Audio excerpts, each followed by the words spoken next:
Olá, boa noite. O Notícias em Debate de hoje vai falar sobre meio ambiente.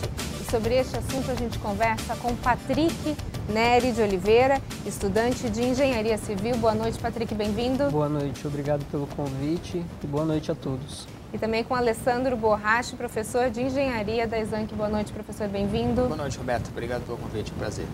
Bom, já que o nosso assunto é meio ambiente, eu queria falar um pouquinho sobre como as escolas e as universidades têm tratado desse tema dentro de sala de aula. Professor, vocês têm um trabalho específico nesse assunto, é isso? Nós temos um trabalho de conclusão de curso, onde cada uma das especialidades de engenharia é estimulada a criar algo que possa ter uma aplicação prática. É feito um estudo, é feita uma análise conceitual do tema, mas sempre com uma proposta prática no final. Essa é o principal objetivo. E dentro dessa proposta, dentro dessas temáticas que os grupos escolhem para desenvolver seus trabalhos, existe, é claro, um incentivo que possa tratar de temas sustentáveis, de criação, de inovação, e se puder inovar, que seja também usando métodos, conceitos, materiais sustentáveis. Essa é a proposta. Bom, e dentro dessa proposta aí, o Patrick desenvolveu um projeto, é isso que conta até com uma planta, um capim, é isso, Patrick?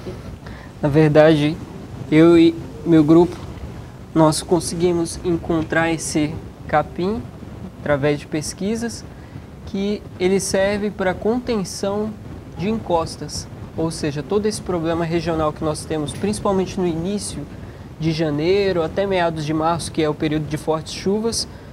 Com a aplicação desse capim, nós podemos alcançar aí a estabilidade dessas encostas. Então, na verdade, vocês se depararam com uma problemática que foi a questão dos deslizamentos de terra, é isso? Sim. Nas encostas. Sim, pegando a estrutura da disciplina que lida com o trabalho, a primeira parte é só para o estudo de caso.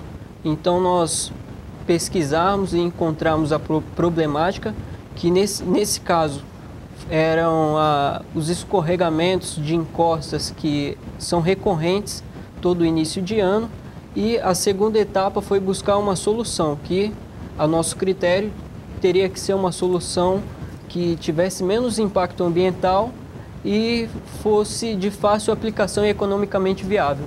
Agora, essa proposta surgiu da sua aula, é isso? Nós fazemos a orientação desse trabalho, né? A orientação, ela propõe uma metodologia de pesquisa, sempre com aplicação prática no final, e o grupo do Patrick veio desde o início trabalhando com uma proposta de estudar as encostas e de tentar trabalhar numa problematização dessa questão, para no final propor a utilização do capim vetiver como solução para a contenção dessas encostas. E eles fizeram isso em cima de um caso real. E isso foi mais interessante, porque tem uma aplicação muito prática e muito visível para a gente. É um trecho da Padre Manuel da Nóbrega, que teve realmente um deslizamento no começo de 2016, e eles foram ao local, fizeram alguns estudos, coletaram amostras de solo, exatamente para poder fazer a aplicação desse capim para esse caso específico. Quer dizer, é uma ideia, na verdade, para tentar minimizar o problema da erosão do solo, é Exatamente, isso? Exatamente. E como é que foi feita toda essa pesquisa em torno do capim? Como é que vocês acharam que esse era o capim ideal? Então, a partir do momento que nós chegamos à conclusão de que nós iríamos falar de contenção de encosta, nós pesquisamos um lugar que seria o piloto, um lugar que nós pudéssemos ali aprofundar os estudos, pegar amostras de solo e poder desenvolver ali buscar uma solução que fosse eficaz para a solução desse problema de deslizamento de encosta. E então, através de muitas pesquisas, principalmente no meio científico, nós encontramos o capim vetiver. E esse capim, ele serve principalmente como reforço do solo. É um capim comum aqui na nossa região? Não. Não, é um capim de origem indiana, mas aqui no Brasil nós já temos fornecedores que produzem mudas para fornecimento, tanto para aplicação em contenção de encostas, como gerar essência através da raiz dele, que também é algo que é feito com ele, e tratamento de efluentes também. Quer dizer, de certa forma, seria fácil transportar esse capim e fazer com que ele se reproduza aqui nesse nosso solo. Na verdade, a reprodução dele, aproveitando a questão, né, a reprodução dele é somente em mudas, então, para que fosse multiplicado ali, não só nas encostas, mas em qualquer lugar que ele é plantado, teria que ser através de gerar uma muda através dele e ir plantando manualmente uma por uma.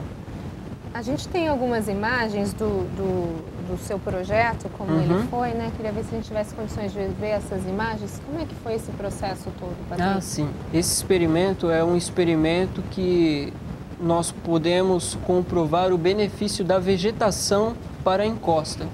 E pode ver ali que o meu amigo ele colocou a garrafa numa inclinação justamente para a água ter esse efeito de percorrer, como se estivesse percorrendo uma encosta. E nós garrafa PET é como se fosse o solo. Isso. Com chuva, Isso, né? Com chuva, exatamente. Aí nós fizemos dois cenários. Um cenário com a encosta sem a vegetação e nesse aí que está no vídeo agora é o cenário que a encosta ela possui vegetação. E nós despejamos água nesse recipiente e através da inclinação nós podemos ver o que saiu depois desse despejo de água. Que no primeiro nós vemos que sai uma água bem mais escura. Por quê? No meio desse transporte, no meio desse escoamento da água, também é transportado boa parte do solo. Ou seja, é uma das características da erosão, né? A principal característica da erosão, que é o transporte de solo através de água, seja superficial ou subsuperficial, aquela que fica um pouco dentro do solo ali. E no segundo momento, na segunda etapa do experimento, com o recipiente que tinha vegetação, nós podemos ver que a água ela sai bem mais clara. No caso ali ela ainda está um pouquinho escura porque teve a lavagem das plantas. Teve a lavagem ali de toda aquelas graminhas que estavam ali e ela saiu um pouco escura, mas a tendência é ela sair cada vez mais claro. Por quê? Ao passar a água, não sai o solo. Traz a fluidez só para a água, né? A água jorra, mas não leva parte do solo. Isso, por causa da vegetação, o solo continua ali preso à encosta e sai somente a água superficial. Agora, professor, essa diferença toda que a gente percebeu nesse experimento de vocês, isso daria certo com qualquer tipo de capim? Não, só com esse. Esse capim tem algumas características que são bem peculiares dessa espécie. Então ele tem uma raiz que chega a 3 metros dentro de um ano de plantio. Então, por conta desse comprimento, ele consegue fixar melhor o solo. Então, ele funciona, na verdade, como um grampeador, né? Ele grampeia e fixa o solo, o que seria mais interessante porque você tem a questão do deslizamento, escoamento da água e o solo fica mais preso por conta da raiz mais profunda desse tipo de espécie. No próximo bloco a gente continua a falar um pouquinho mais sobre ideias sustentáveis para o meio ambiente. Não sai daí, nós voltamos já já. Notícias em Debate está de volta. O nosso assunto de hoje é meio ambiente. E a gente conversa com Patrick Nery Oliveira, estudante de Engenharia Civil, e com o professor Alessandro Borraschi, professor de Engenharia da ESANC. A gente está falando sobre esse seu projeto sustentável, né, que é levando em consideração o deslizamento das estradas, essa nova alternativa que a gente tem hoje. Isso foi cerca de quanto tempo de estudo? Um ano? Um pouquinho mais? Isso. A partir do momento que nós decidimos falar de solo, contaríamos aí 1 ano e meio. Mas desde o estudo voltado para o vetiver, 1 ano. 1 ano. Isso. Nesse processo todo, houveram tentativas e erros? Tentativas e erros, até mesmo dúvidas para saber como nós comprovaríamos o resultado, né? Porque ao final do trabalho nós temos que gerar um resultado, ou negativo ou positivo, e para nossa felicidade foi um resultado positivo. Em algum momento, até vocês chegarem nesse capim indiano, Uhum. vocês tiveram outras alternativas de outros tipos de vegetação? De vegetação, não. Mas, na verdade, nós estávamos mais inclinados aos métodos mais convencionais, que exigem um custo mais elevado. E aí foi algum tipo de orientação, professor, que o senhor acabou dando para eles chegarem nesse resultado? Como é que foi? A gente faz orientação na condução do trabalho, mas o grupo tinha muito claro o que precisava ser estudado em relação a custo, por exemplo.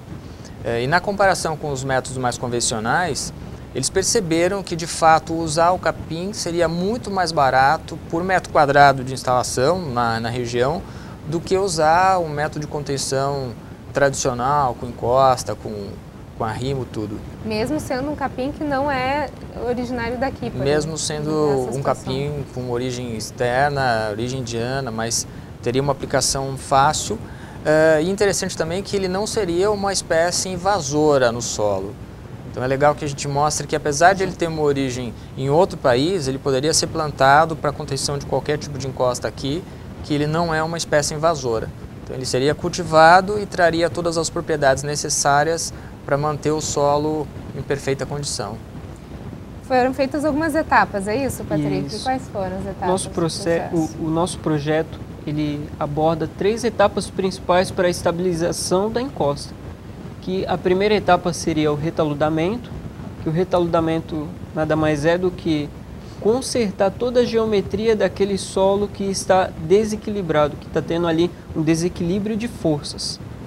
A segunda etapa é a drenagem, porque aqui na nossa região não tem como fazer qualquer tipo de obra sem pensar na drenagem, principalmente da água da chuva. Pelos elevados índices de chuva e os nossos resultados, nós também conseguimos abordar essa questão desses índices elevados de chuva.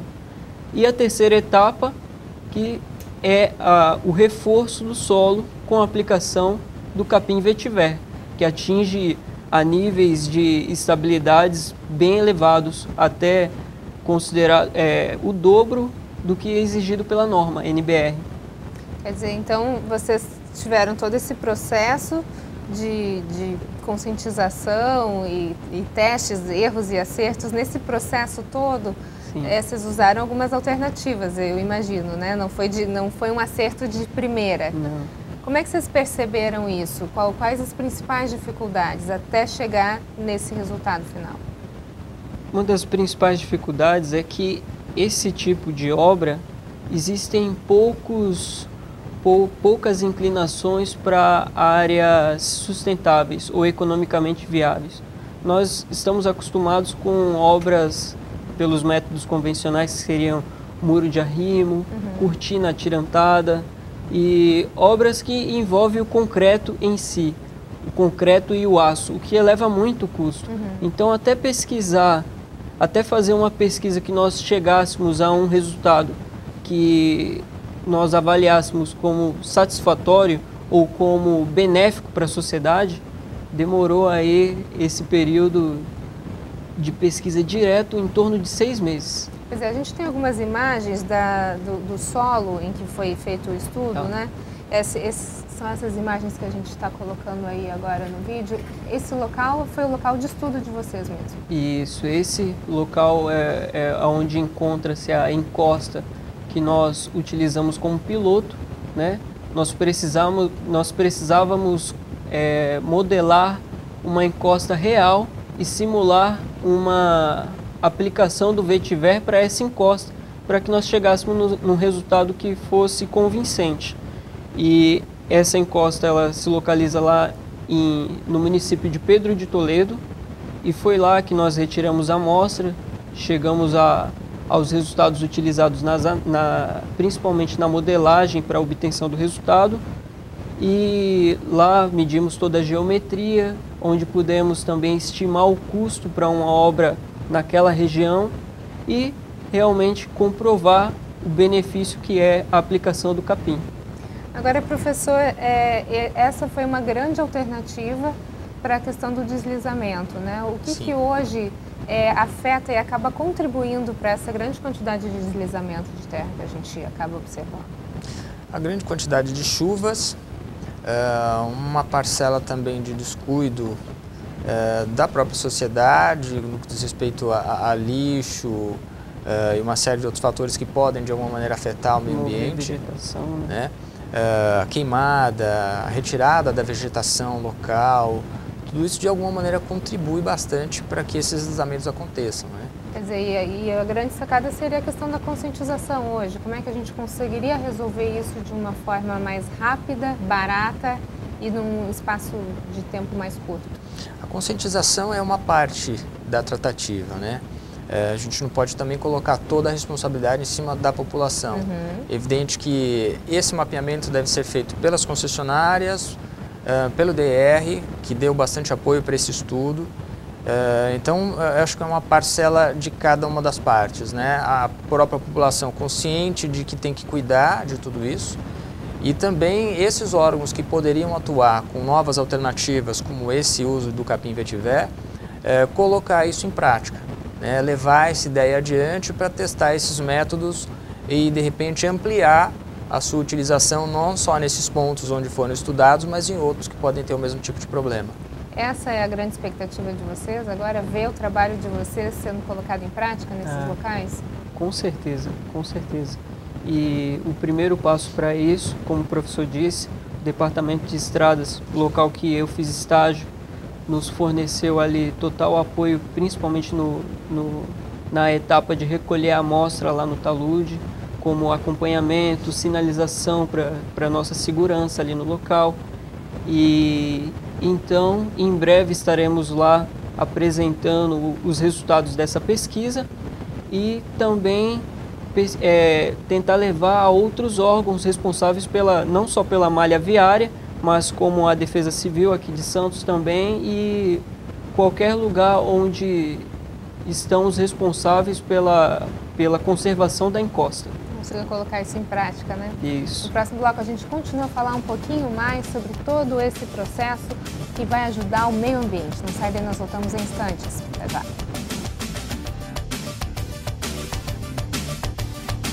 Notícias em Debate está de volta. O nosso assunto de hoje é meio ambiente e a gente conversa com Patrick Neri de Oliveira, estudante, e com o professor Alessandro Borraschi.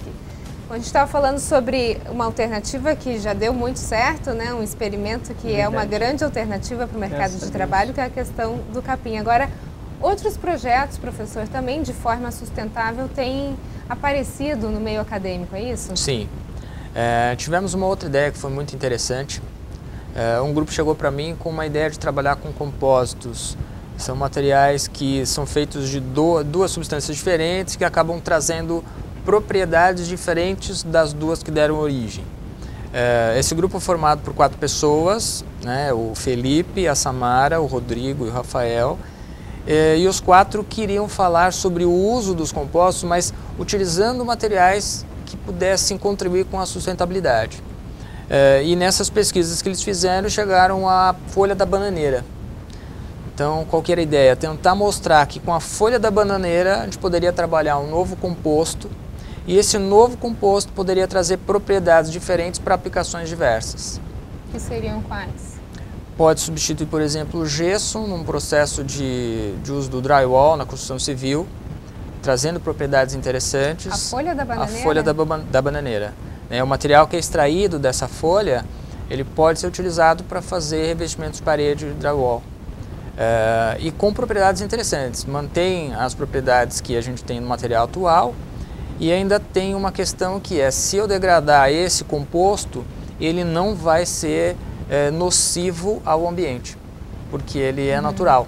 Né? A fibra da folha da bananeira não vai, de alguma maneira, maltratar o meio ambiente se ela se desfazer. Extremamente sustentável. Super sustentável, benéfico ao meio exatamente. Ambiente.